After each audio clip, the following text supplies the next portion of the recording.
नमस्कार, unique story में आपका स्वागत है। महामूर्ख कालिदास कैसे बने महाविद्वान।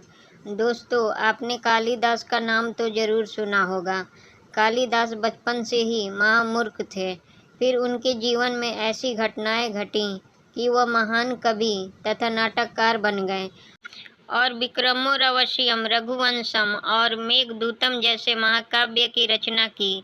दोस्तों, कालिदास एक महान कवि और नाटककार ही नहीं बल्कि वे संस्कृत भाषा के विद्वान भी थे। वे भारत के श्रेष्ठ कवियों में से एक हैं। उन्होंने भारत की पौराणिक कथाओं और दर्शन को आधार मानकर सुंदर, सरल और अलंकार युक्त भाषा में अपनी रचनाएं की और अपनी रचनाओं के माध्यम से भारत को एक नई दिशा प्रदान करने की कोशिश की। तो दोस्तों, आइए जानते हैं महान कवि कालिदास की जीवन कथा। कालिदास के माता पिता उन्हें 5 वर्ष की आयु में ही छोड़कर चल बसे थे। उनका लालन पालन किसी दयालु ग्वाले ने किया था, जो कि वह भी अशिक्षित था। कालिदास पशुओं की देखभाल में हाथ बटाते थे तथा पशु चराने के बाद जो समय मिलता था वह गांव के काली मंदिर में जाकर पूजा किया करते थे। इसलिए उनका नाम कालिदास पड़ा। वाराणसी के नरेश की एक पुत्री थी, विद्योत्मा, जो बहुत रूपवान और गुणवान थी। एक दिन राजा ने अपनी पत्नी से कहा, मुझे चिंता है कि विद्योत्मा के लिए उसके जैसा ही रूपवान और गुणवान पर कहाँ मिलेगा। उनकी पत्नी ने कहा, वह रुचि सब प्रकार से उपयुक्त है। वे विद्वान तो है, परंतु विद्योत्मा को मनाना सरल नहीं है। राजकुमारी विद्योत्मा को अपने ज्ञान का बड़ा अभिमान था। उसने अपने माता पिता से कहा कि जो पुरुष मुझे शस्त्रार्थ में हराएगा वही मुझे पाने का अधिकारी होगा। वरुचि जी ने जब यह सुना तो उसने राजकुमारी की चुनौती स्वीकार कर लिया। विद्योत्मा वरुचि की चुनौती सुनकर घबरा गई, क्योंकि उसे वरुचि पसंद नहीं था और वह उससे विवाह नहीं करना चाहती थी। शस्त्रार्थ के दिन विद्योत्मा ने शर्त रखी कि शस्त्रार्थ में मुख्य भाषा में होगा। उसने कहा कि मैं संकेतों द्वारा प्रश्न करूंगी, आप संकेतों द्वारा ही उत्तर देंगे। तब विद्योत्मा ने अपनी एक उंगली ऊपर उठाई, परंतु वरुचि को कुछ समझ नहीं आया और उसने हार मान ली। विद्योत्मा खुशी से फूल उठी और उसने वरुचि जी को धन्यवाद कहा। वरुचि को यह अपमान सहन नहीं हुआ और उसने मन ही मन राजकुमारी विद्योत्मा से बदला लेने का संकल्प लिया। घर जाते वक्त वरुचि को मंदबुद्धि कालिदास दिखे, जो उसी डाल को काट रहे थे जिस डाल पर बैठे थे। उसने कालिदास से कहा, अरे वह मंदबुद्धि आदमी, यह क्या कर रहे हो, तुम नीचे गिर जाओगे। कालिदास ने कहा, तुम्हें उसे क्या, तुम अपना काम करो। वरुचि अपने रास्ते चला गया। वह कुछ ही दूर गया था कि कालिदास नीचे गिर पड़े। उन्होंने वरुचि से कहा, यह तुमने कैसे जाना कि मैं नीचे गिर जाऊंगा। वरुचि ने कहा, इसमें जानने की क्या बात है, जो भी देखा वही बता दिया कि आगे क्या होने वाला है। कालिदास ने कहा, पर मैं तो नहीं समझा, तुम जरूर कोई ज्योतिषी लगते हो। तुमने पहले ही बता दिया कि मैं पेट से गिर जाऊंगा। कालिदास ने पैर पकड़ लिए और कहा, मुझ पर दया करो और बताओ कि मेरे भाग्य में क्या लिखा है।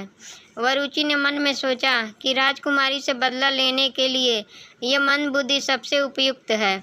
उसने कालिदास से कहा कि तुम्हारे भाग्य में राजकुमारी के साथ विवाह होना लिखा है। वरुचि कालिदास को अपने घर ले गया और उसे विद्वानों जैसे कपड़े पहनाए। वरुचि कालिदास को लेकर राजमहल की ओर चल पड़ा। रास्ते में वरुचि ने कालिदास से कहा, ध्यान रहे, राजा को देखते ही उन पर पुष्प वर्षा करना और ओम स्वस्ति कहकर आशीर्वाद लेना। दोनों राजा के पास पहुँचते हैं, तब कालिदास राजा पर पुष्प वर्षा करते हैं और ओम स्वस्ति के बजाय कुछ और उच्चारण करते हैं।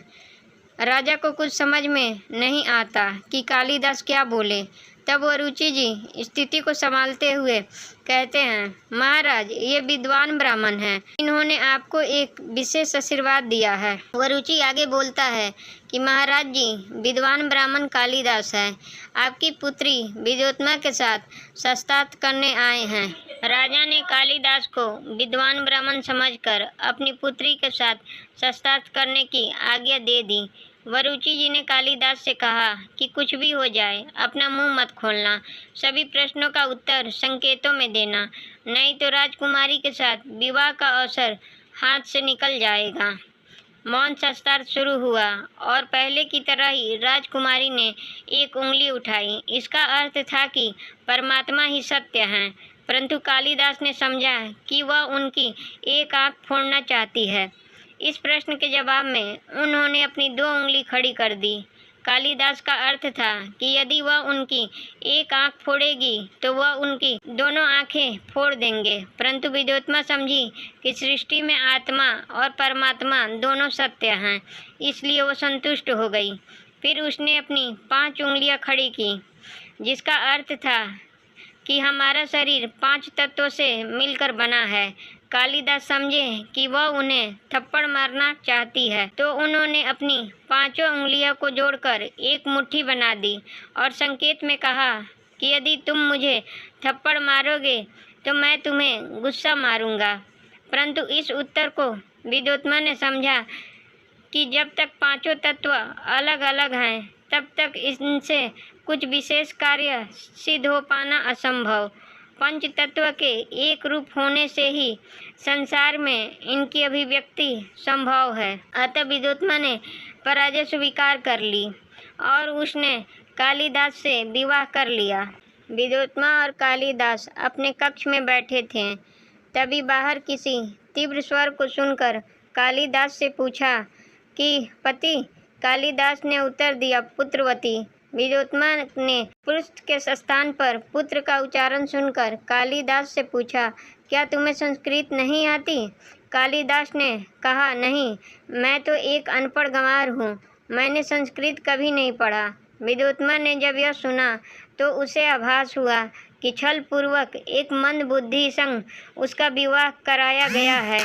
कालिदास ने विद्योत्मा को बहुत समझाया कि प्रिय, मैं हमेशा तुम्हें खुश रखूंगा, कभी किसी चीज़ की कमी नहीं होने दूंगा, परंतु उसे एक मंद बुद्धि को अपने पति रूप में स्वीकारना पसंद नहीं था।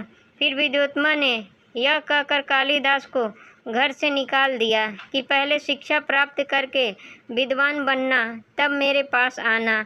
यह बात कालिदास के मन को छू गई और वह माँ सरस्वती के मंदिर में जाकर तपस्या करने लगा। माँ सरस्वती प्रसन्न होकर उनकी जीवा पर विराजमान हो गई और उन्हें देखते ही देखते हर प्रकार का ज्ञान हो गया।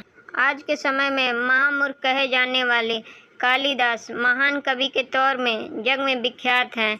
कथाओं के अनुसार कालांतर में यही महामूर्ख महाकवि कालिदास के रूप में प्रकट हुए और अपनी विद्वता की साधना पूरी कर उनकी विद्योत्मा से पुनः मिलन हुआ था। ऐसे ही वीडियो के लिए चैनल को सब्सक्राइब करें और वीडियो को लाइक करें और कमेंट बॉक्स में अपनी राय दें। वीडियो देखने के लिए धन्यवाद।